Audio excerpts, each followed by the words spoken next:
Wahai nak, nek basa Jawane ya le, mbok kamu ndak usah makan garam lagi. Cuma itu saja. Dan setelah itu anak ini ndak lagi makan garam. Nah ini si ibu ini heran, sekti tenan ini Gandhi. Terus minggu depannya tanya pada Gandhi, wahai Gandhi, kamu pakai resep apa? Anak saya kok langsung manut, langsung bisa ndak makan garam lagi. Kata Gandhi, wahai ibu, dulu minggu pertama waktu ibu datang itu saya masih makan garam. Kalau saya yang masih makan garam kok nasihati anak ini untuk tidak makan garam, ndak sinkron, ndak nyambung. Jadi kayak kita masih tukang bohong kok nasihati orang kamu jangan bohong ya, ndak nyambung. Kita masih sering bohong. Nah setelah itu Gandhi puasa, ndak makan garam seminggu itu, akhirnya ya bisa menasihati anak tadi. Jadi perubahan kebaikan yang saya pakai teori macam-macam tadi tentu saja diawali dari diri kita. Jadi jangan kamu marah-marah ke adikmu, adikku itu HP-nan terus kamu marahi, kamu sendiri juga begitu. Adikmu bantahnya gampang. Dek jangan main HP terus lu. Oh, sampean juga begitu.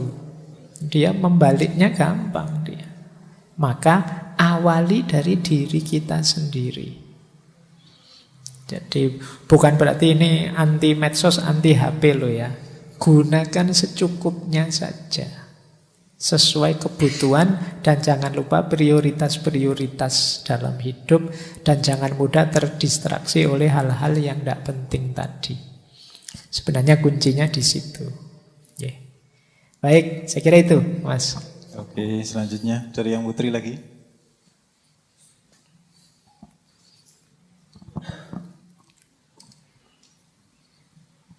Baik, terima kasih. Saya Ella Indah. Ngapunten Pak sebelumnya, mungkin ini agak curhat ya. Jadi saya itu bingung apakah moral itu sebenarnya berbanding lurus dengan tingkat pendidikan, karena teman-teman saya itu banyak yang cerita kalau teman sekelasnya itu banyak yang toksik. Kan mungkin di kuliah ada yang umurnya lebih tinggi. Nah, sama itu yang satu kelas tapi adik tingkat itu disindir-sindir, harusnya ini kita sekelas seangkatan kok kamu beda sendiri gitu. Terus yang saya alami gini Pak, ada yang teman sekelas saya itu cowok, sebut saja si A, itu orangnya seenaknya sendiri gitu, ngambil keputusan sendiri dan pelin-pelan gitu. Terus yang jadi masalah itu ada yang nggak suka. Nah teman saya yang nggak suka ini secara terang-terangan bilang kalau nggak ada loh yang suka sama kamu di kelas ini. Itu faktanya memang begitu, tapi teman-teman yang lain tuh nggak ngomong kalau nggak suka sama dia. Nah si ini tuh yang teman saya cewek satunya itu bilang ke gitu, dan itu di tempat umum Pak. Bahkan dia itu bilang aku mau nasihatin kamu tapi dalam satu forum besar Pak. Nah terus yang jadi masalah lagi ketika diskusi di kelas waktu ada matkul, mereka itu masih kayak sindir-sindiran gitu kan Pak. Harusnya kalau diskusi ya udah diskusi aja membahas mengenai materi. Nah mereka itu diskusinya sampai sindir-sindiran dan itu sering banget terjadi, bahkan hampir setiap mata kuliah seperti itu Pak. Saya bingung gimana itu, saya cuma diem. Saya harus bersikap seperti apa begitu Pak. Terima kasih. Okay.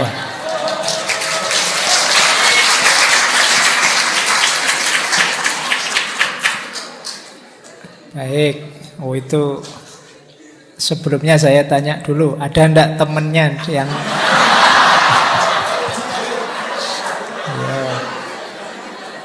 Oke ya, yang jadi temennya sadarlah. Kamu menyusahkan temanmu ini yang satu. Baik, saya jawab saja ya. Aku lihat saja secara umum saja karena saya tidak paham detail tadi kasusnya.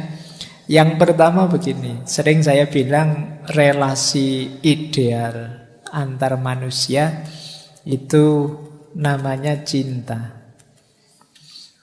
Oke ya. Cinta itu diawali dari penerimaan, respect, apapun situasi temanmu, sahabatmu, tapi juga tetap kita care dan responsible, peduli dan bertanggung jawab. Jadi kalau memang mungkin ada teman kita yang perilakunya mungkin ini tidak cocok, ini tidak boleh begini, ini kasihan nanti di masa depan kalau dia begini, ya kita peduli. Peduli itu ya entah dengan cara apa, bareng-bareng saling memperbaiki. Jadi kalau makanya agama itu kan menyuruh kita watawasau bil haq, watawasau bis sabr, selain wata'awanu alal birri wat taqwa. Jadi ayo kita jalin yang baik, jangan saling tidak peduli. Ada beda ya antara saling menerima dengan saling tidak peduli. Meskipun mungkin manifestasinya sama. Mungkin manifestasinya sama-sama membiarkan. Yang satu membiarkan karena aku terima apapun kondisimu karena engkau temanku. Ada yang aku cuek, suka-suka kamulah asal nggak ganggu aku. Nah, yang kedua ini berarti belum ada saling mencintai, saling peduli. Yang pertama ini ada kepedulian, ada kepenerimaan. Jadi ini jadikan dasar pergaulan dengan siapa saja. Ya memang orang itu macam-macam tipe dan wataknya. Mungkin tidak harus ekuivalen dengan tingkat pendidikannya. Ada loh yang sudah kuliah S3 tapi nyebelinnya luar biasa. Ya, yang S1 disuruh ngalah terus, mungkin ada juga yang begitu. Jadi pendidikan tidak ekuivalen meskipun knowledge kan, pengetahuan dalam arti kesediaan saling memahami antar teman itu jadi kunci. Pinternya seperti apa kalau tidak mau saling memahami ya sulit untuk menjalin hubungan kebersamaan yang ideal. Jadi saling memaklumi, saling memahami, kemudian saling membantu meningkatkan kualitas masing-masing bareng-bareng. Ini hubungan yang enak. Nah, jadi saran saya, nikmati saja kebersamaanmu karena kalian umur-umur sekian itu tidak lama. Iya kan setelah ini kamu dewasa. Jadi kalau masih kuliah itu kan apalagi yang putri mungkin nanti kuliah, lulus, menikah itu kalian akan merindukan masa-masamu kuliah ini. Nanti kalau reuni baru terasa, wah coba dulu kamu ndak jual mahal misalnya. Nah, nanti ketahuan di situ. Jadi ayo dinikmati saja, disyukuri, kemudian jalin level cinta ini. Tidak saling mengeluh terhadap apapun situasi bersama, saling membantu, saling memaklumi, saling tadi ya memahami, ta'awun dan tawasaunya jalan. Insya Allah nanti jadinya kebersamaannya membawa manfaat, maslahat, barokah untuk bareng-bareng. Jadi kuncinya di situ. Jadi tidak masalah. Yang pertama tadi berarti rumusnya terima apa adanya dulu, dimaklumi dulu. Setelah itu dipahami kenapa kok dia begitu. Jangan-jangan ini suudzonku saja yang tadi dia aneh-aneh itu. Sebenarnya ya dia sama mindernya sama aku, jadi sama ndak pedenya. Kadang-kadang kan defense mechanism tadi. Orang itu kalau ndak pede terus gayanya aneh-aneh. Nah, jangan-jangan itu juga. Nah, kalau sudah ngerti itu terus yuk bareng-bareng meningkatkan kualitas. Karena tadi connecting tadi ya, tidak mungkin kita sukses, berhasil, unggul dan lain sebagainya tanpa bantuan dan relasi dengan orang lain. Semakin banyak, semakin luas relasi, semakin mungkin akan sukses kita di masa depan. Baik, saya kira itu, Mbak. Dari yang putra, yang berpeci.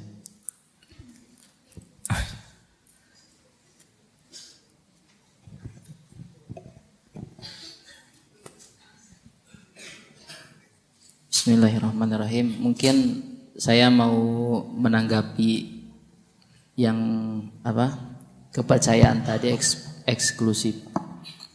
eksklusivisme itu. Sebetulnya sudah benar ya bahwa diceritakan bahwa eksklusivisme itu artinya memaksakan keyakinan kita terhadap orang lain itu buruk. Tapi pasti di balik suatu penyataan ada penentangannya gitu. Nah, penentangannya seperti ini. Semisal kita tuh yakin ada anak yang mau loncat di gedung gitu. Pasti kan kita yakin bahwa anak itu bakal celaka atau mati. Walaupun anak itu tidak meyakini bahwa dirinya bakal celaka, tapi karena kita sudah mengerti anak itu sudah akan celaka kalau melompat dari gedung, makanya kita larang atau kita larang dengan kekerasan gitu. Nah, terus bagaimana yang benar kan jadi membingungkan gitu. Apakah kita harus memaksakan keyakinan kita? Karena kalau kita sudah yakin, misal orang tua, kenapa kita memaksakan keyakinan kita terhadap anak kita? Ya karena kita sangat yakin bahwa kalau kamu anak saya tidak sholat ya masuk neraka gitu, atau yang lain-lain ya, hukuman yang konsekuensi dari keyakinan yang kita yakini itu. Oke, bagaimana tanggapannya dari Pak Faiz sendiri? Oke, dengan Mas siapa? Rizky. Oke, baik. Saya jawab sederhana juga ya. Jadi kalau dalam Islam tanggung jawab kita kepada yang lain, termasuk kepedulian kita kepada yang lain, itu wujudnya antara lain orang menyebutnya dakwah. Jadi dari kata-kata da'ayat'u, memanggil, mengajak. Jadi kita itu kalau peduli dengan wah saya benar ini, saya yakin temanku itu keliru. Nah itu kewenangan kita kepada dia itu mengajak, mengingatkan. Jadi ini level mengajaknya. Jadi karena kadang-kadang jalan dakwah, jalan mengajak yang keras, memaksa, itu hasilnya tidak seperti yang diinginkan. Orang bisa tidak jadi sadar, bisanya malah resisten, marah. Tapi ya tetap saya paksa, Pak.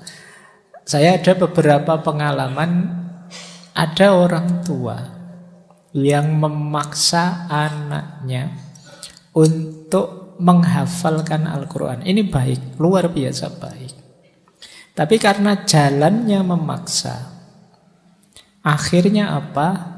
Anak ini mungkin hafal banyak surat, banyak ayat, meskipun tidak sampai 30, tapi dia tidak cinta dengan Al-Quran. Karena pengalaman dia dengan Al-Quran adalah pengalaman yang traumatik. Dipaksa. Orang bisa dipaksa sholat, tapi dipaksa meyakini benarnya sholat tidak bisa. Untuk dia sadar benarnya sholat harus diajari pelan-pelan, sehingga dia sadar mau sholat. Nah, ini gunanya dakwah. Makanya rumusnya di surat Al-Asr itu watawasau bil haq, tapi juga watawasau bis sober. Iya kita ajak, tapi pelan-pelan.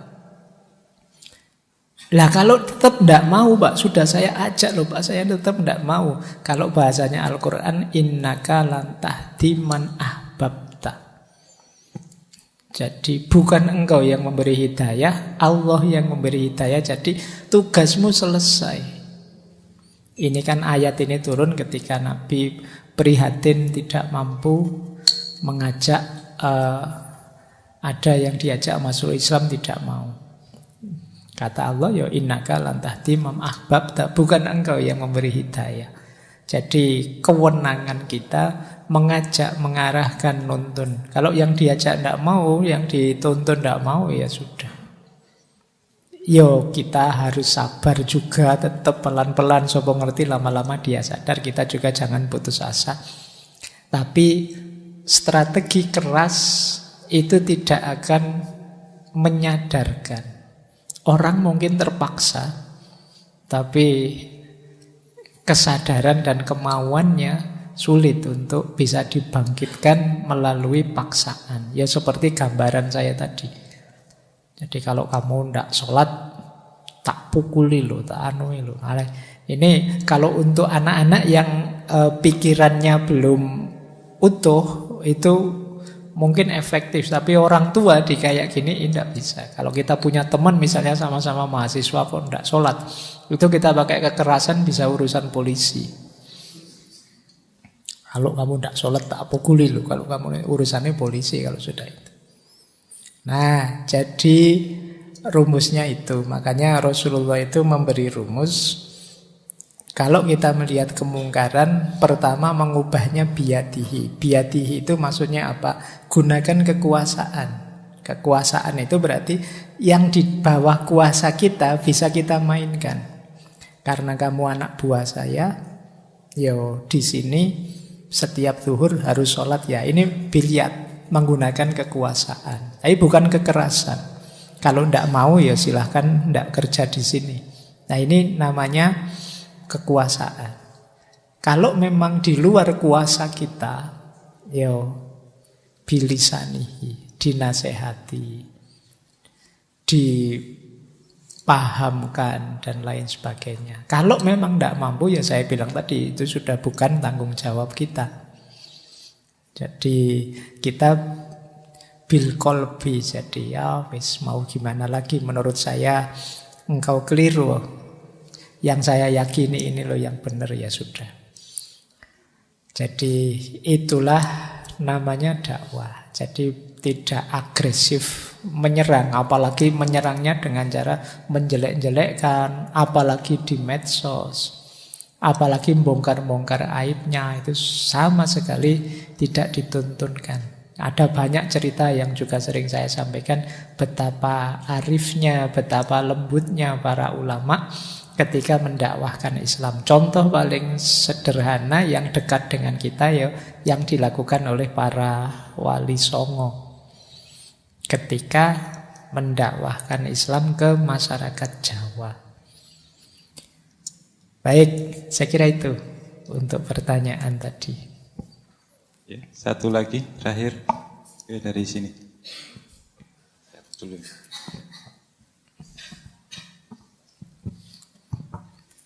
Bismillahirrahmanirrahim. Terima kasih untuk kesempatan bertanyanya. Saya ingin bertanya perihal ini Bapak Iz. Ada beberapa hal yang saat ini menjadi keresahan, bukan keresahan sih, ada hal yang ingin saya ketahui. Seperti ketika saya kesini, saya mendapatkan begitu banyak energi positif, aura-auranya dari suara, dari maupun dari tampang Bapak Iz. Saya baru pertama kali sungguh sangat memberi energi positif. Nah mungkin ada beberapa orang yang bisa memberi aura-aura positif itu kepada saya. Mungkin ini sangat subjektif ya. Tapi saya ingin mengetahui apa sih yang bisa membuat orang itu bisa menyebarkan energi-energi positifnya itu. Memberi kita semangat. Walaupun itu di media sosial ada beberapa orang yang dapat memberi saya energi positif meskipun dalam virtual gitu. Itu kan sungguh sangat luar biasa, sangat menembus ruang dan waktu. Itu bagaimana mungkin Pak Is? Nama saya Abraham Kindi. Terima kasih. Oke, jawabnya susah ini. Ya kalau pakai jawaban teologis ya jawabnya wah semuanya dari Allah. Tapi begini, mungkin Mas siapa tadi? Mas Abraham. Coba ya didengarkan waktu saya ngaji The Law of Attraction. Jadi hukum tarik-menarik. Itu kenapa sih kita cocok dengan orang tertentu, tidak cocok dengan orang yang lain. Saya kalau Ustadz ini senang. Kalau Ustadz itu tidak terlalu nyambung meskipun. Nah ini mungkin hubungannya dengan frekuensi, vibrasi dan lain sebagainya yang mungkin setara. Jadi yang Mas Abraham impikan, inginkan, idealkan, itu nyambung dengan beliau-beliau yang mungkin didengarkan di YouTube dan lain sebagainya. Sehingga ya kayak radio itu kalau gelombangnya nyambung kan suaranya jelas, kemudian tidak kemeres. Nah, mungkin bisa begitu. Jadi karena memang kita satu frekuensi. Kalau yang tidak satu frekuensi kan mungkin banyak yang roaming juga. Ini ngomong apa Pak Faiz itu. Kalau saya tidak diajak teman juga tidak ke sini, mending ngaji. Bisa begitu. Kenapa? Tidak sefrekuensi. Jadi antara visi, keinginan, ideal yang kalian cita-citakan tidak di situ, tidak begitu. Bukan berarti dia jelek atau beliau keliru, tidak bagus, tidak. Mungkin bagus, tapi kalau bahasanya anak hari ini bukan tipeku. Jadi, nah kenapa kalau ketemu saya meluap-luap? Mungkin karena memang nganggapnya tipe. Wah, berarti Pak Faiz tipeku. Meskipun saya lebih suka dari sana yang tipe itu, tidak yang dari sini. Oke, jadi begitu Mas. Tapi kalau saya apapun itu, kalau itu kebaikan ikuti saja. Nikmati dan syukuri saja. Alhamdulillah loh sampai misalnya tertarik ke Ustadz ini, Pak Yai itu, beliau yang di YouTube ini, itu enggak. Alhamdulillah karena ini kan urusan kebaikan semua. Semangat belajar itu kan kebaikan, tentang ilmu, tentang nambah wawasan, tentang pencerdasan, ini kan luar biasa. Sampai enggak terdorong ke frekuensi-frekuensi yang enggak beres itu, misalnya yang video-video apa gitu kan, yang dikit-dikit minta linknya mana gitu, sampai tidak suka ke situ. Nah, alhamdulillah tidak tertarik ke sana, tertariknya ke yang bagus-bagus ini, yang ilmu, yang kajian. Itu bagi saya perlu disyukuri. Karena banyak juga di antara teman-teman ini yang frekuensinya ada di situ-situ. Nah, maka ya meskipun saya bilang ya ini juga bukan harga mati. Jadi teman-teman jangan, Pak, kalau saya kok tidak ada rasa ya Pak. Tapi yo kalau itu kebaikan mungkin rasanya tidak terlalu intens, tapi ditekuni saja, diistiqomai, lama-lama rasa itu akan muncul. Mungkin tidak sekuat Mas Abraham, ada yang saya itu masih belum dapat passionnya Pak. Ya tidak apa-apa, yo betapapun belajar ngaji itu baik, ditekuni saja, diikuti saja, insya Allah. Ketika istiqomahnya muncul, dia akan menjelma jadi karakter. Paling tidak karakter suka belajar, suka nambah wawasan. Ini pun sudah alhamdulillah. Baik, saya kira itu Mas Abraham. Nanti diputar lagi ulang tentang law of attraction-nya di beberapa bagian saya menjelaskan. Sampun? Nggih. Wah, baik ya teman-teman, saya kira itu untuk malam hari ini. Insya Allah minggu depan kita awali dengan tema yang baru. Di akhir tahun ya, saya masih belum terbayangkan temanya apa. Apapun temanya, semoga teman-teman bisa mengistiqomahkan belajar, mengistiqomahkan ngaji, apapun temanya. Dan mohon maaf mungkin temanya tidak seperti yang dibayangkan teman-teman, kan masing-masing punya permintaan, punya keinginan, macam-macam tema. Yo yang jelas pertama tema itu yang saya menguasai, saya mengerti, jadi mungkin ada permintaan macam-macam yang saya belum terlalu menguasai, jadi belum diangkat. Mungkin pada saatnya kalau saya merasa sudah cukup wawasan saya tentang itu akan saya angkat. Jadi yo perlu dimaklumi saya juga tidak ngerti segalanya. Bukan wali yang ilmunya langsung dianugerahkan Allah, enggak. Ya pakai baca-baca buku juga, baca-baca kitab juga. Baik, saya kira itu. Insya Allah kita ketemu lagi minggu depan. Kurang lebihnya mohon maaf. Wallahul muwaffiq, wallahu a'lamu bissawab. Wassalamualaikum warahmatullahi wabarakatuh. Waalaikumsalam warahmatullahi wabarakatuh. Ya, terima kasih atas Pak Faiz yang sudah menyampaikan materinya di malam hari ini. Dan mohon maaf untuk teman-teman santri, tidak semua bisa pertanyaannya disampaikan.